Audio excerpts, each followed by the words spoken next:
खुदा का हम बहुत ही शुक्रिया अदा करते हैं कि परमेश्वर ने हमें ये मौका दिया कि हम एक बार फिर खुदा के वचनों में उसके गॉस्पल्स और उसके पैराबल्स पे जो है वो तवज्जो दे सकें। हम जो है मती उसके 13वें अध्याय को जैसे पढ़ रहे हैं, और उसमें जो है बीज बोने आया, और उसने जब बीज बोया तो अलग अलग जमीन पर जाकर बीज गिरा।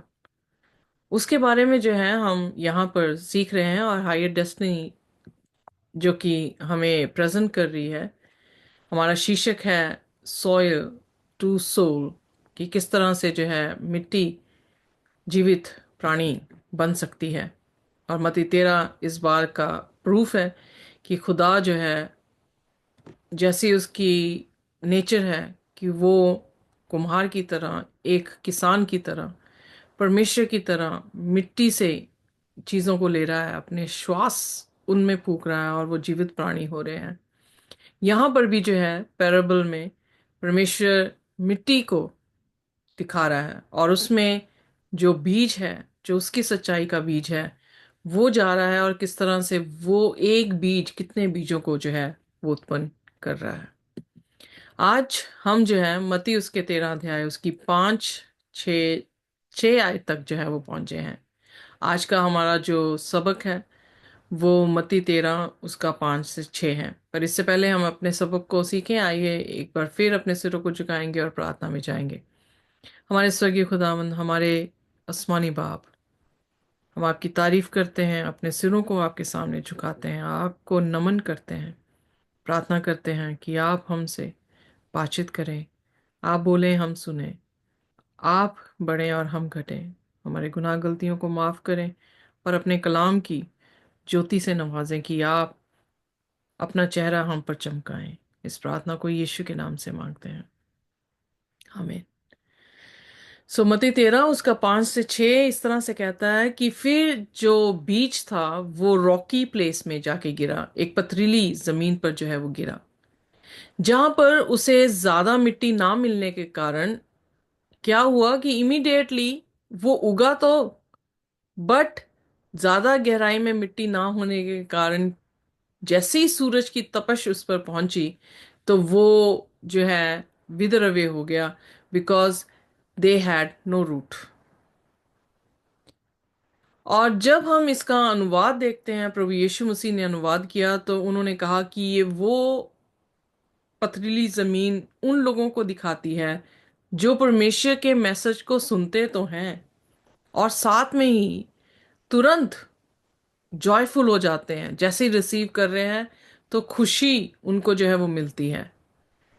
बट उनकी जड़ें मजबूत ना होने के कारण वो ज्यादा देर तक रह नहीं पा रहे हैं, क्योंकि जैसे ही सूरज किसको दिखा रहा है, सूरज उनकी प्रॉब्लम्स को, परसिक्यूशन को, उनके विश्वास के ऊपर अटैक जब करता है, जो विश्वास उन्होंने खुदा के कलाम पर रखा है, जब अटैक करता है तो वो क्या हो रहे हैं, वो विदर अवे जो है वो हो जा रहे हैं।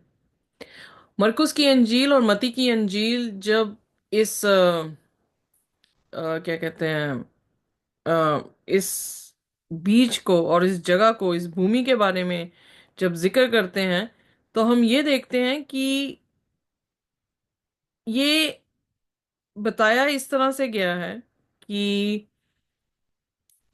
ये ग्राउंड जो रॉकी ग्राउंड है या स्टोनी ग्राउंड है, क्योंकि मरकुस और मती स्टोनी कह रहा है, और एक जगह पे गॉस्पल इसे रॉकी ग्राउंड जो है वो कह रहा है, पर कहने का अर्थ तो सेम ही है कि पत्थर जो है वो जमीन के नीचे जो है वो धंसे हुए हैं, और बीज जो है जमीन उस सॉयल या मिट्टी में जो आके गिरा है, और मिट्टी ना ज्यादा होने के कारण, जड़ ना पकड़ने के कारण सूरज की तपिश ने उनको क्या कर दिया, उन्हें विद्रव्य कर दिया या वो सूख गए। मरकुस की अंजील 4 उसकी 16 से 17 आयत भी किस तरह से कह रही है कि these are they likewise, ये वैसे हैं स्टोनी ग्राउंड की तरह हैं जिनमें बीज जो है वो बोया गया, उन्होंने कलाम को सुना, उन्होंने बड़ी खुशी से उसे कबूल किया, पर उनकी जड़ें मजबूत ना होने के कारण टाइम पर जैसे ही अफ्लिक्शन आई है, परसिक्यूशन आई है खुदा के वचन के कारण, इमीडिएटली दे गेट ऑफेंडेड। और तुरंत, जिससे ही तुरंत, दोनों चीजों में तुरंत शब्द जो है इस्तेमाल किया गया है, कि रिसीव करने में भी वो जल्दी में थे और खुदा को छोड़ने में भी वो जल्दी में थे।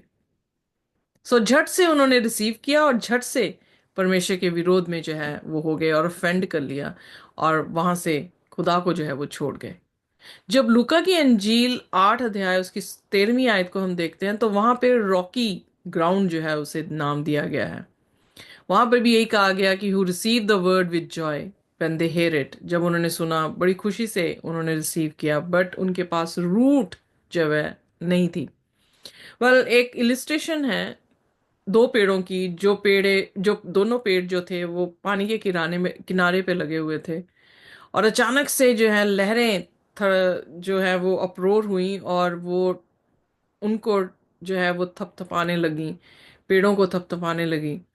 और जो पेड़ था वो इतना खूबसूरत था कि जब जैसे ही सूरज की रोशनी उस पे पड़ती तो उसके पत्ते जो है वो सुनहरे रंग के दिखने लगते, और वो पत्तों से जो था पेड़ भरा हुआ था।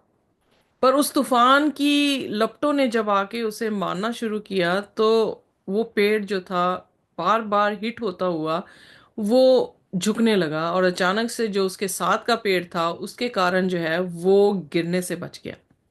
तूफान खत्म हुआ तो उस पेड़ ने जो है अपने साथ वाले पड़ोसी पेड़ से कहा कि क्या बात है कि जब तूफान आया और तू जो था वो खड़ा रहा और मुझे भी गिरने से बचा लिया, पर मैं उस लहरों की थपथपाहट से जो है वो अपने आप को बचा नहीं पाया। तो उसने उससे पूछा कि तेरा सीक्रेट क्या है। सो साथ वाला जो पड़ोसी पेड़ था उसने उससे कहा कि जब तू बहुत व्यस्त था अपने इन्हीं पत्तों को बनाने के लिए, जब तूने ब्रांचेस जो है वो अपनी बनाई और उस पे लीव्स जो हैं वो बना रहा था, उस समय मैं बिजी था कि मैं अपनी रूट्स को जमीन पर जो हूं वो डालूं। सो दूसरे शब्दों में इलिस्ट्रेशन ये हमें सिखाने की कोशिश कर रही है कि जो पेड़ खड़ा रहा वो एक ही वजूहत थी कि उसकी रूट्स जो थी वो काफी गहरी थी, और रूट्स जो हैं वो गहरे होने के कारण वो पेड़ जो था वो तूफान में भी जो है वो खड़ा रहा। पर ये पेड़ जो खूबसूरत तो दिखाई दे रहा था, जिसके पत्ते भी काफी थे, बट वो उस तूफान में जो है वो खड़े नहीं रह पाए। सो जो स्टोनी रॉक है, ज्यादातर जो साइंस बताती है वो ये बताती है कि नीचे अगर रॉक्स हैं या पत्थर हैं तो मिट्टी लगभग जो है वो 5 इंच तक ही रहती है। तो इमेजिन करें कि 5 इंच का मिट्टी में, और मिट्टी के नीचे पत्थर होने के कारण वो पानी कहाँ से लेंगे। सो पानी का पत्तों के बीच में या बीज के बीच में, और बीज का पुंगरना और उसका जीवित रहने के बीच में बहुत ज्यादा इंपॉर्टेंट रोल करता है, क्योंकि कार्बन डाइऑक्साइड प्लस वाटर जो है वो कार्बोहाइड्रेट्स और ऑक्सीजन को प्रोड्यूस कर रहे हैं। सो यानी उनकी स्टार्च, उनका जो भोजन है वो यहीं से जो है वो आता है। अगर कार्बन डाइऑक्साइड और वाटर का कॉम्बिनेशन अगर नहीं होता तो वो ऑक्सीजन प्रोड्यूस नहीं करेंगे, और ना ही उनमें कोई ग्लूकोज जो है वो प्रोड्यूस होगा, जो कि उनके फलों में भी हम ग्लूकोज को जो है देखते हैं, क्योंकि फ्रूट जो खाते हैं वो मीठे हैं। सो उनका रूट का जमीन के अंदर जाना और पानी का ढूंढना, और पानी से जो पौष्टिक है उनके उनके पौधे में आने से वो पौधा जो है वो हर परेशानियों में खड़ा रह सकता है। अगर ये प्लांट किंगडम में ये प्रोसेस है, या इस तरह से एक पौधे का जो है वो बढ़ना है, तो यीशु मसीह इस उदाहरण को देते हुए हमें क्या समझाने की कोशिश कर रहे हैं।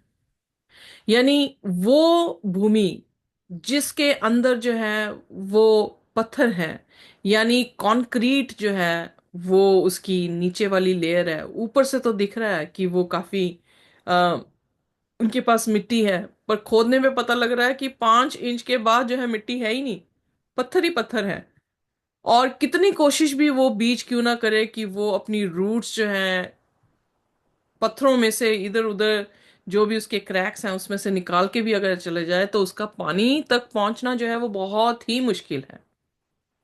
आइए देखते हैं यूहन्ना उसका 7 उसकी 37 से 38 आयत को जब हम पढ़ते हैं तो वहां पर इस तरह से लिखा है। On the last day, that great day of the feast, Jesus stood and cried out saying, Yishu Masih ने इस तरह से कहा, इफ एनी वन थर्स, कोई भी अगर प्यासा है, let him come to me and drink, तो वो मेरे पास आए और पानी को पिए। ही हु बिलीव्स इन मी, जो मुझ में विश्वास करते हैं, as the scripture has said, out of his heart will flow rivers of living water. प्रभु यीशु मसीह के वचन में लिखा है कि जो कोई प्यासा है यीशु के पास आए और यीशु पर विश्वास करे, जो स्क्रिप्चर उसके बारे में बताता है, तो उसके दिल से क्या होगा, क्या फूटेगा? उसके दिल से जीवते पानी की नदियां जो हैं वो फूट पड़ेंगी। एक बीज खुदा के कलाम जो हमें देखने को मिलता है, खुदा का कलाम जब हमारी जिंदगियों में होता है तो उस कलाम को क्या चाहिए? पानी चाहिए। वो पानी इसलिए चाहिए ताकि उसे नरिशमेंट जो है वो मिल सके। उसे मिट्टी अच्छी होनी चाहिए, उसके पास पानी होना चाहिए। और कलाम भी यीशु है और पानी भी यीशु है। सो मजबूत जो है वो डबल स्ट्रैंडेड जो है वो मजबूती हम देख रहे हैं यहां पर।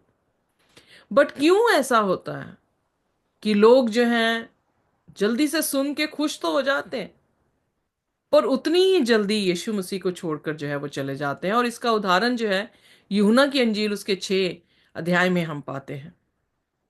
क्योंकि 6वें अध्याय की 13वीं आयत में यीशु मसीह जो है वहां पे मौजे कर रहे हैं। उन्होंने 5 रोटियों को 2 मछलियों को बढ़ाकर लोगों को खिला दिया, और 12 टोकरियां जो थी वो पूरी भरकर रोटियों की जो है वो बच जाती हैं। सो इसलिए यूहन्ना 6 उसकी 14 में लिखा है, when therefore the people saw the sign, जब लोगों ने ये चिन्ह देखा, विच जीसस डिड, जो यीशु ने किया था, दे सेड, उन्होंने कहा, this is truly the prophet who comes into the world. So बड़ी हैप्पीली जो है उन्होंने जीसस को रिसीव कर लिया। क्योंकि प्रॉफिट जिसके बारे में जिक्र कर रहे थे वो मूसा ने कहा है कि मेरे जैसा एक नबी तुम्हारे लिए खड़ा होगा। और प्रेरितों के काम में भी ये बताया गया है कि जैसा मूसा ने कहा था कि एक नबी जो है मेरे जैसा खड़ा होगा, तो वो पॉइंट आउट कर रहे हैं जीसस को। सो यहां पर हम देख रहे हैं कि गॉस्पल जो है उन तक पहुंच गया, उन्होंने यीशु को रिसीव कर लिया, उन्होंने बिल्कुल पैरेलल कर लिया कि जो कलाम कह रहा है वही यीशु है। तो वो यीशु के साथ जो है सहमत हो गए कि वाह, वी गॉट जीसस। पर क्या हुआ? जैसे ही उन्होंने जीसस को एक्सेप्ट किया, अब क्या कर रहे हैं? उसके साइन को देखते हुए यूहन्ना 6 उसकी 15 में लिखा है कि जो जीसस ने साइन किया था उसको विटनेस उन्होंने किया, और वो बिल्कुल तैयार हो गए कि यीशु को क्या बना दिया जाए? राजा बना दिया जाए। पर यीशु वहां से चुप चुपाते जो है वो निकल गए। अब वो राजा क्यों बनाना चाह रहे थे? बाइबल में लिखा कि जीसस ने उनसे कहा, क्योंकि जब हम यूहन्ना 6 उसकी 26 से 27 आयत में जाते हैं तो वहां पर जिक्र आता है, वो ढूंढते ढूंढाते यीशु मसीह तक जो है वो पहुंच गए। तो यीशु मसीह उनसे क्या कहते हैं? मैं तुमसे सच सच कहता हूं कि तुम इसलिए नहीं मुझे ढूंढते, तुम इसलिए ढूंढ रहे हो क्योंकि तुमने चिन्ह देखा है और तुमने क्या किया है? रोटियां खाई हैं और अपने पेट जो है वो भरे हैं। Do not work for the food which perishes, उसके लिए काम मत करो, उस खाने के लिए काम मत करो जो क्या होगा? नाश हो जाएगा। पर उस खाने के लिए काम करो जो हमेशा का जीवन तुम्हें प्रदान करेगा। सो फिर उसने कहा, which the son of man will give to you, जो कि मनुष्य का पुत्र तुम्हें देगा। For on him the father God has set his seal, जिस पे खुदा ने अपनी मोहर लगाई है। ब्यूटीफुल वर्स है, इसमें बहुत सारी चीजें जो है वो की पॉइंट्स हैं, पर मैं फोकस सिर्फ इतना करना चाहूंगी कि उन्होंने जो है परमेश्वर के मौजे को देखा, परमेश्वर के साथ उसके गॉस्पल को रिसीव किया, हैप्पीली उसको रिसीव कर रहे हैं, और उसे क्या बनाने की कोशिश कर रहे हैं? राजा बनाने की कोशिश कर रहे हैं। क्यों? सोच रहे हैं कि अगर ये राजा बन गया तो पानी भी फ्री मिलेगा और फिर खाना भी फ्री हो जाएगा, तो इसके जैसा राजा कहाँ पर जो है वो हो सकता है। कई बार जो है हम क्रिश्चियन वर्ल्ड में देखते हैं, जब खुदा या उन्हें शिफा मिलती है, तो वो बहुत खुश होते हैं, बड़े आनंदित होते हैं और खुदा के साथ जो है वो चलने लगते हैं। पर फिर अगली जर्नी में उनके साथ क्या होता है, जब खुदा थोड़ा सा दूर हो, जब खुदा थोड़ी सी मुश्किलातें उनकी जिंदगी में डालते हैं, तो क्या होता है, वो एकदम से छटपटाते हैं। कुछ लोग ये सोचते हैं कि मसीह जो कि शिफा का परमेश्वर है, जो कि हमें पूंछ नहीं सिर बनाने वाला है, तो वो शायद हमारी जिंदगी में मुश्किलातें नहीं देता है। बट खुदा आने देता है, वो देता नहीं है पर आने देता है, क्योंकि यकूब की पत्री में हम देखते हैं कि हमारा विश्वास उसमें जो है वो परखा जाता है जब हम परीक्षाओं में से होकर गुजरते हैं। सो यहाँ पर उन लोगों ने रिसीव किया, हैप्पीली कर लिया, और फिर उसके बाद अपनी योजनाएं जो है वहां पे बनाने लगे। पर खुदा के वचन में लिखा है यहाँ पर कि यीशु ने उससे कहा कि उस खाने के लिए काम मत करो जो नाशवान है, पर उसके लिए जो हमेशा का जीवन दे रहा है। सो वो बीज जो गिराया गया है उस पर तवज्जो दो, क्योंकि वो बीज जीवन की रोटी है। और उस बीज को जब हम खाते हैं तो हम तंदुरुस्ती, हम ताजगी को जो है वो पाते हैं। सो यहाँ पर उनकी प्रॉब्लम ये क्रिएट हो गई। फिर फर्दर बाइबल बताती है, then they asked him what must we do. वो पूछने लगे कि हम क्या करें, कौन से ऐसे काम हैं खुदा के जो हमसे मांगे जा रहे हैं। यीशु ने उनसे कहा, this is the work of God that you believe in him whom he has sent. So यही काम है कि हमें विश्वास करना है कि जिसने हमें भेजा है उस पर हम विश्वास कर सकें। 6 उसकी 29 आयत में, 30 आयत में उन्होंने इस तरह से कहा, they said therefore unto him, कौन सा ऐसा साइन है जो तू दिखाता है कि हम ये देखें या विश्वास करें कि and believe the what do the work, कि तेरे कौन से ऐसे काम हैं। वेल, अब उनके दिमाग में जो है वो ये बातें भी साथ साथ चल रही थी कि यीशु मसीह तो कारपेंटर का जो है वो बेटा है। तो उसको कहने लगे, यूहन्ना 6 उसकी 31 में, Our fathers did eat manna in the desert, as it is written, He gave them bread from heaven to eat. So यीशु मसीह खाने के बारे में बात कर रहे हैं कि उस खाने के ऊपर तवज्जो दो जो नाश नहीं होने वाला, तुम्हें जिंदगी देगा। तो वो ये कहने, इसमें घमंड करने लगे कि हमारे बाप दादों ने कहाँ से मन्ना खाया है, जो आसमान से गिरा था। वो मन्ना उन्होंने जो है वो खाया है। तो यीशु मसीह ने उनसे कहा, मैं तुमसे सच सच कहता हूँ, वो मूसा ने नहीं दिया था। क्योंकि वो क्या कहने लगे, मूसा ने दिया है, कहाँ से, आसमान से मन्ना उनके बाप दादों को दिया है। पर यीशु ने कहा, वो मूसा नहीं था, वो मेरा पिता था जिसने मन्ना जो है आसमान से उनके लिए गिराया था। So father give you the true bread from heaven. So अब सच्ची जो है ब्रेड है वो तुम्हारे बीच में आ गई है। For the bread of God is he which cometh down from heaven and giveth life unto the world। क्योंकि खुदा की जो रोटी है वो आसमान से आएगी, जमीन से नहीं होगी, और वो क्या करेगी, तुम्हें जिंदगी देगी। अगर हम देखें प्रकाशित वाक्य 13 अध्याय में, वहां पर जो दूसरा पशु उदय हुआ है, वो दूसरा पशु कहाँ से उदय हो रहा है, वो जमीन से उदय हो रहा है।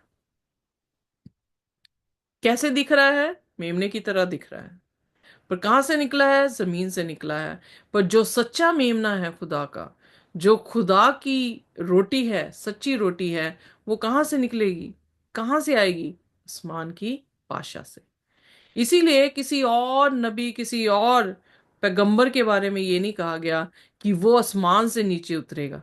सिर्फ एक ही है खुदा का मेमना जिसके बारे में बाइबल जिक्र करती है कि वो आसमान से जो है वो नीचे आएगा। सो इसलिए जो सच्ची रोटी है वो जमीन से नहीं उत्पन्न होती। इसीलिए यीशु मसीह ने कहा कि हर एक इंसान सिर्फ रोटी से नहीं, बल्कि खुदा के हर एक उन शब्दों से जो उसके मुख से निकले हैं जीवित रहेगा। So that's the power of his word. Bread क्या है, उसका कलाम है। सो जो कलाम, जो वचन उसके मुख से निकला है, उससे हम क्या रहते हैं, जीवित रहते हैं। सो इसलिए फिर यीशु मसीह ने यूहन्ना 6 उसकी 34 में कहा, they said therefore to him, उन्होंने यीशु से कहा, Lord give us this bread always. So हमें ये रोटी जो है वो हमेशा देते रहना। तो जीसस ने पलट के आंसर दिया, I am the bread of life. मैं वो जीवन की रोटी हूं, जो कोई मुझे खाएगा वो भूखा नहीं रहेगा। फिर 53 वर्स में लिखा, जीसस ने उनसे कहा, मैं तुमसे सच सच कहता हूं, जब तक you eat the flesh of the son of man and drink his blood, you have no life in you. So जब तक तुम मनुष्य के पुत्र के जिस्म को नहीं खाते और उसके लहू को नहीं पीते, तब तक तुम्हारे पास जिंदगी नहीं है। अब उनके लिए जो है वो प्रॉब्लम की बात हो गई, क्योंकि वो क्या कह रहा था, he who feeds on my flesh और drink my blood has possessed now eternal life and I will raise him up from the dead on the last days. So जो मेरे बदन से खाएगा, मेरे लहू को पिएगा, वो हमेशा का जीवन जो है वो पाएगा। अब यीशु मसीह अपनी क्रूसिफिक्शन को दिखा रहे थे कि उसकी निजात का जो नमूना जो है वो बता रहे हैं कि वो नमूना ही क्या होगा, हमें हमेशा का जीवन देंगे। पर क्या उन्हें समझ आया? उन्होंने क्या कहा? यूहन्ना 6 उसकी 60 में, therefore many of his disciples, उसके डिसाइपल्स कहा गया है क्योंकि काफी देर से उसके साथ साथ चल रहे हैं। व्हेन दे हर्ड दिस, जब उन्होंने ये सुना यीशु मसीह को कहते हुए, तो क्या कहने लगे, this is a hard saying, who can understand it. ये तो बहुत ही कठिन बात है जो इसने कह दी है कि हम उसके बदन को खाएंगे और उसके लहू को पिएंगे। इसको कौन समझ सकता है? ये वही भीड़ है जिसने क्या किया है, यीशु को तुरंत अपना लिया था।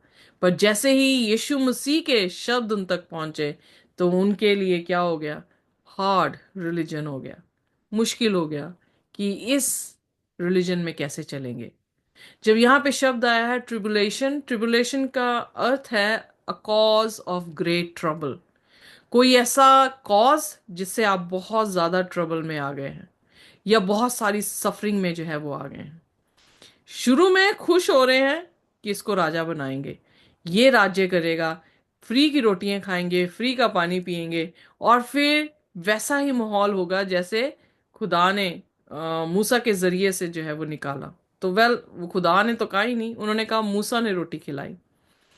तो यहां पर सिनेरियो क्या है कि गॉस्पल जैसे सुना, इजी लगा, फटाफट से उसे पकड़ लिया।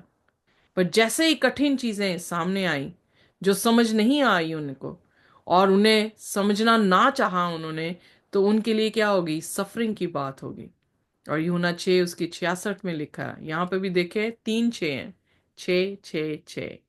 और वर्ष में क्या लिखा है, फ्रॉम दैट टाइम, उस टाइम से, many of his disciples went back and walked no more with him. What a shame कि उन्होंने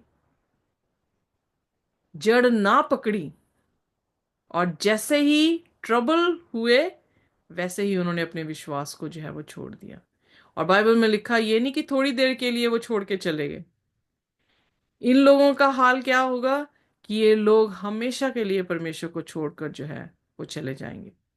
सो प्रश्न ये उठता है कि क्या जब तक रोटियां मिलेंगी तब तक हम खुदा के हैं, और जब रोटी मिलनी बंद हो जाएगी तब हम खुदा को छोड़ देंगे? ये वो लोग हैं जिन्होंने खुदा को जाना नहीं है। लूका उसके 9 उसकी 62 वर्स में क्या लिखा है, यीशु ने उनसे कहा, कोई भी इंसान जो हल पर हाथ रख के पीछे मुड़ के देखे, वो स्वर्ग की बादशाहत के काबिल नहीं है। सो जब हम खुदा के गॉस्पल को सुन चुके हैं, जब खुदा कहीं पर हमें करेक्ट करने के लिए अपने वचन दे रहा है और हम उन वचनों को नकार दे रहे हैं, तो इसका अर्थ यह है कि हमने हल पर रखकर जो है वो पीछे मुड़कर देख लिया। जब हम एलिया और इलाइशा की कहानी को देखते हैं, पहले राजा 19 उसकी 19 से 21, तो वहां पे दिखता है कि जब एलिया ने एलिशा को कॉलिंग दी है, अलीशिया अलीशा जो है अपने बाप के ऑक्स, योक ऑफ ऑक्सन 12 वहां पे चल रहे थे, और एक जो है वो चला रहा था, हल चला रहा था। पर उसने क्या किया, इससे पहले कि वो एलिया के पीछे चलता, बाइबल में लिखा उसने अपने हल को आग लगा दी और अपने बैलों को जो है उसने सेक्रीफाइस किया, और उसकी दावत उसने सब लोगों को दी ताकि वो दोबारा अपने उस हल पर हाथ ना रख सके और दोबारा उस काम पर ना जा सके जिस काम से उसे निकाल कर परमेश्वर ने अपने काम के लिए बुलाया था। सो यीशु मसीह ने फिर प्रश्न पूछा उसी अध्याय में, उसकी 6 उसकी 67th वर्स में, will you also go away? क्या तुम भी मुझे छोड़ के चले जाओगे? किनसे पूछ रहा है? अपने 12 शागिर्दों से, क्योंकि जितने दूसरे शागिर्द थे वो सब जो है वो छोड़ के चले गए। क्या जो बीज बोया गया उसमें कोई डिफरेंस था? नहीं, एक ही बीज है, एक ही सिट्टा है जो डाला जा रहा है। पर डिफरेंस किस में पाया गया? डिफरेंस जो है वो जमीनों पर जो है वो देखा गया। अब यहां पर जब प्रभु यीशु मसीह ने वही सवाल और वही चीजें जो एक्सप्लेन कर रहा था उन लोगों को, जिन लोगों के लिए बड़ा कठिन हुई और वो छोड़कर चले गए, वही बात प्रश्न जब हम देखते हैं कि खुदा के शागिर्दों को पूछा गया तो उन्होंने क्या जवाब दिया? यूहन्ना 6 उसकी 68th वर्स में लिखा, हे प्रभु, हम कहाँ जाएं? तेरे पास तो जिंदगी के शब्द हैं। दो तरह की क्लासेस हर जगह पे नजर आ रही हैं। एक क्लास जो अपने फायदे को देखकर यीशु के पीछे चल रही हैं, पर खुदा के वचनों को समझ नहीं रही हैं, जड़ पकड़ नहीं रहे हैं, और वो क्या हो रहे हैं, जब ट्रिबुलेशन आ रही है, थोड़ी सी भी ट्रबल है, हार्ड चीज आ जाती है, तो क्या करते हैं? खुदा को छोड़ के चले जाते हैं। पर जिन्होंने सचमुच में खुदा को प्यार किया है, जिन्होंने सचमुच में खुदा के वचन में अपनी जड़ों को पकड़ा है, उनके जवाब उनके जैसे नहीं हैं जो पथरीली जमीन की तरह है। उनके जवाब हैं कि परमेश्वर, हम कहाँ जाएं? तेरे पास ही जीवन के शब्द हैं। And that's a beautiful word. We have believed and come to know that you are the holy one of God. उन लोगों ने, शागिर्दों ने क्या किया है? विश्वास कर लिया था कि यही वो परमेश्वर है, यही वो प्रॉफिट है जिसके बारे में मूसा ने जिक्र किया है। और क्या हुआ इन चेलों में से? यीशु मसीह ने उनसे कहा, have not I chosen you 12? क्या मैंने 12 को नहीं चुना था? पर उनमें से एक जो है वो शैतान है। किसके बारे में कह रहा था यीशु मसीह? किसी और के बारे में नहीं, अपने ही शागिर्द यहूदा इस्करियोती के बारे में जो है वो कह रहा था। 12 चेलों में से भी छांटी हुई है, और 12 चेलों में से एक चेला जो ये यहूदा इस्करियोती था और दूसरा चेला पतरस था, उन दोनों में भी कंपैरिजन खुदा ने हमें दिखाया है।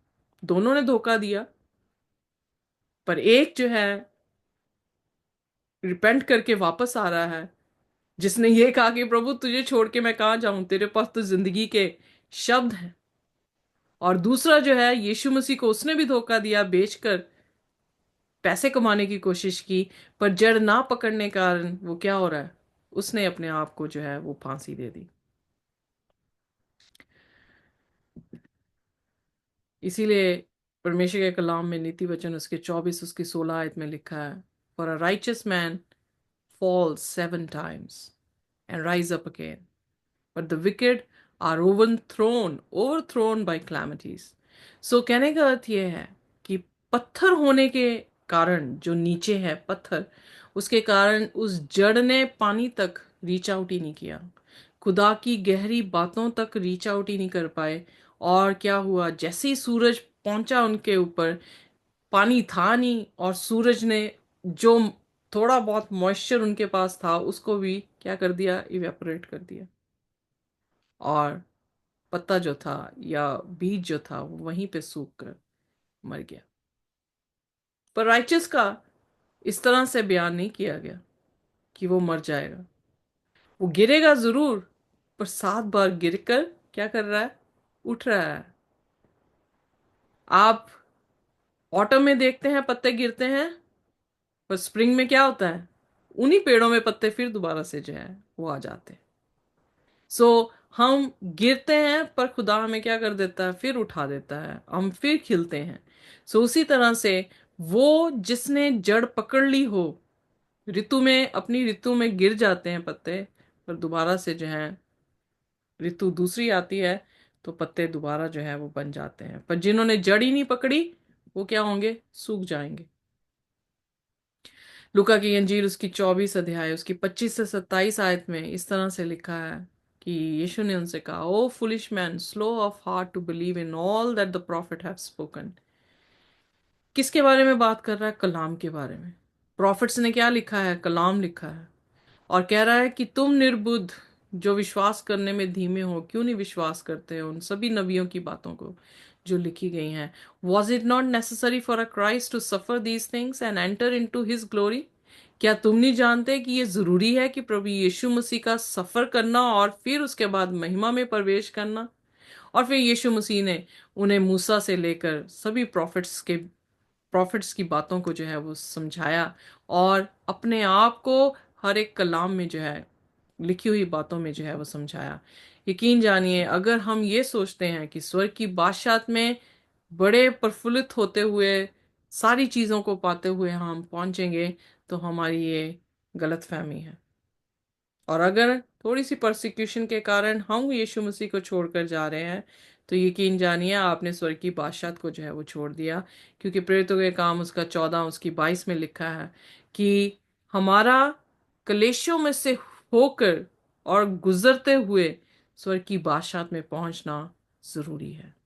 यहाँ पे लिखा है वी मस्ट। मस्ट मीन, जिसमें मस्ट शब्द अंग्रेजी का तब यूज होता है जिसमें है कि very important, we have to. So हमें उन सभी ट्रिबुलेशन से होकर गुजरना है, तभी हम स्वर्ग की बादशाहत में जो है वो पहुंचेंगे।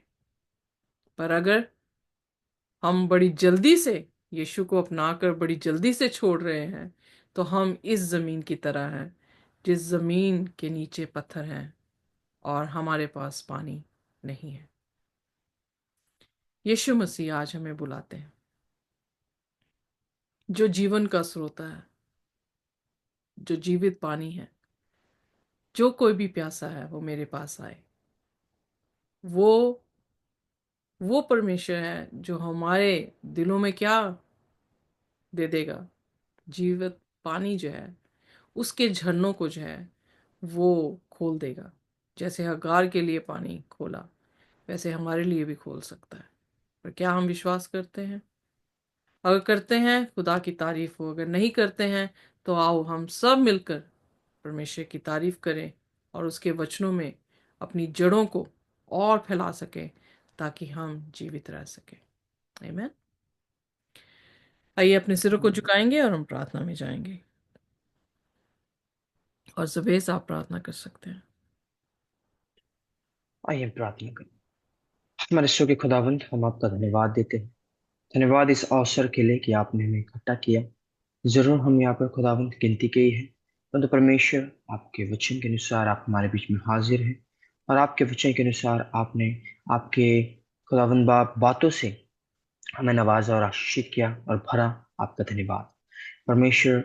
हम आपसे मांगते और चाहते हैं, और आज मैं अपनी दुआओं में कुछ चंद शब्दों को ही आपके आगे रखना चाहता हूँ और आपसे अपने सच्चे हृदय से खुदावंद यह कहना चाहता हूँ कि हम खुदावंद ऐसी जमीन, ऐसे खुदावंद अपने हृदय को ना करें जो खुदावंद आप पथरीली हो। हमारी जड़ें यदि आज आप में मजबूत नहीं है, हम आपसे खुदावंद माफी चाहते हैं और आपके ओर फिर कर आते हैं। आपने खुदावंद कहा है कि that you will heal them lord. खुदावंद हम फिर कर आपके ओर आते हैं और आपसे आपकी चंगाई को मांगते हैं कि खुदावंद हम हमारे इस पथरीली जमीन से निकलकर खुदावंद आपके खुदावंद वचन जो हमारे अंदर बो पाए खुदा, वैसे अपने भूमि को, अपने हृदय को गुड सॉइल बनाए, अर्थात आपके वचन को विलिंगली हम एक्सेप्ट करके उसके अनुसार चले। जरूर खुदावंद बाप कठिनाई आएगी, परंतु हम उस कठिनाइयों के द्वारा आपको खुदा बिट्रे ना करें, आपको छोड़े ना, परंतु परमेश्वर आप में ही हम अपनी जड़ों को मजबूत करते चले जाए, क्योंकि हम जानते हैं खुदावंद इसका प्रतिफल बहुत ही बड़ा है। हम आपसे मांगते हैं और यही चाहते हैं कि हमारा ईमान, हमारा विश्वास सिर्फ और सिर्फ आप पर अटल बना रहे। ना हम खुदा सिर्फ सुनने वाले बने, ना हम खुदा सिर्फ आनंद करने वाले बने, परंतु सुनकर आनंद के साथ इसमें चलने वाले भी बने खुदाबंद। और खुदाबंद आपके वचन के अनुसार ही अपना जीवन हम बिताए। जरूर खुदाबंद बहुत सारे दिक्कतों का सामना हम कर सकते हैं, परंतु परमेश्वर इन सब चीजों से आप बड़े हैं, हम इसलिए आपकी इबादत करते हैं खुदा। आप पे हमारा घमंड है कि हम आपको जानते और समझते हैं, और जो आशीष हमने आपके वचन के द्वारा पाई है, जब यूट्यूब के माध्यम से भी लोग खुदावन इस चीज को देखते हैं, तो खुदावंद वे भी इस बातों को समझे और अपने आप को विलिंगली आपके हुजूरी में सबमिट करे, ताकि खुदावंद वो भी एक ऐसी भूमि बने जिसमें आपका कलाम ग्रो करे और उसमें उनकी भलाई हो। आवश्यक है आप बढ़े और हम घटे, आपको मुबारक पाए, जैसे इस बेटे को भी ब्लेस करे और खुदावंद आपके राज्य के लिए सारा जलाल आपको देते हुए इस को यीशु के नाम में मांगता हूँ, सुनते से ग्रहण कीजिए। आमीन। परमेश्वर की शांति और उसका अनुग्रह हमारे साथ जब तक कि वो दोबारा रूबरू हमारे सामने ना हो, इसी तरह से बना रहे। आमीन।